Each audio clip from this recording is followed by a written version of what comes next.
Top quality और consistent performance के लिए सिर्फ सिल्वर पंप्स एंड मोटर्स, नाम याद रखना। સેન્ટરમાં પીજીવીસીએલના કોલ સેન્ટરમાં જે કર્મચારીઓ હતા એ ઊંઘતા હતા. ન્યૂઝ કેપિટલે રિયાલિટી ચેક કર્યું, એ જોયું.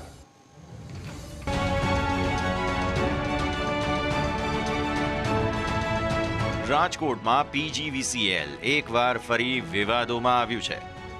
પીજીવીસીએલના કર્મચારીઓ પ્રજાના પ્રશ્નો છોડીને ઓન ડ્યુટીએ મીઠી નિંદ્રા માણી રહ્યા હોય તેવો વિડીયો વાયરલ થયો હતો, જેને લઈને અનેક સવાલો ઊભા થયા હતા. વાયરલ વિડીયોને લઈને ન્યૂઝ કેપિટલે તપાસ કરતા રાજકોટના કનક રોડ પરના કંટ્રોલ રૂમ સેન્ટરનો આ વિડીયો હોવાનું સામે આવ્યું છે. કોલ સેન્ટરનો કોન્ટ્રાક્ટ જય ભવાની એન્ટરપ્રાઇઝને અપાયો છે. પીજીવીસીએલના કોલ સેન્ટરમાં ફરિયાદ લેવાની કામગીરી કરવાની હોય છે. જો કે ફરિયાદ લેવાને બદલે કોન્ટ્રાક્ટ પરના કર્મચારીઓ ઊંઘતા હતા. ઊંઘતા કર્મચારીઓનો વિડીયો 1 થી 2 મહિના જૂનો હોવાની શક્યતા જુનિયર એન્જિનિયરે વ્યક્ત કરી હતી. તો બીજી તરફ પીજીવીસીએલના એમડીએ આ સમગ્ર મામલે તપાસના આદેશ પણ આપ્યા હતા.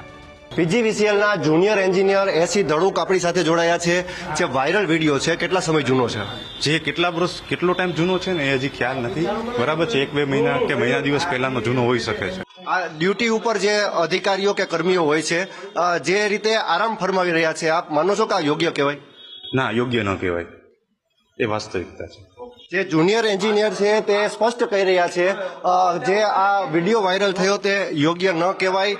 આશરે 1 થી 1.5 મહિના જૂનો આ વિડીયો હોવાનું તે કહી રહ્યા છે. અને ન્યૂઝ કેપિટલ આ વિડીયો જે છે તેની રિયાલિટી ચેક કરવા અહીં આવ્યું છે. અને જે કોલ સેન્ટરના દ્રશ્ય છે, અત્યારે તો હાલ મહિલાઓ પોતાની ડ્યુટી કરી રહી છે, પરંતુ 1 થી 1.5 મહિના આ વિડીયો જુનિયર એન્જિનિયરે જણાવ્યું છે. ત્યારે સૌથી મોટો સવાલ એ સામે આવી રહ્યો છે કે એક તરફ ગ્રાહકો હેરાન પરેશાન થઈ રહ્યા છે, લોકોના ફોન રિસીવ નથી થતા, અને બીજી તરફ અત્યારે કોલ સેન્ટરમાં તમામ કર્મીઓ નીંદર ફરમાવી રહ્યા છે, એટલે કે આરામ ફરમાવી રહ્યા છે. ત્યારે આ ઘટના પરથી સાબિત થાય છે કે શા કારણથી પીજીવીસીએલ લોકોની ફરિયાદ સાંભળતું નથી. ઋષિ દવે, ન્યૂઝ કેપિટલ, રાજકોટ.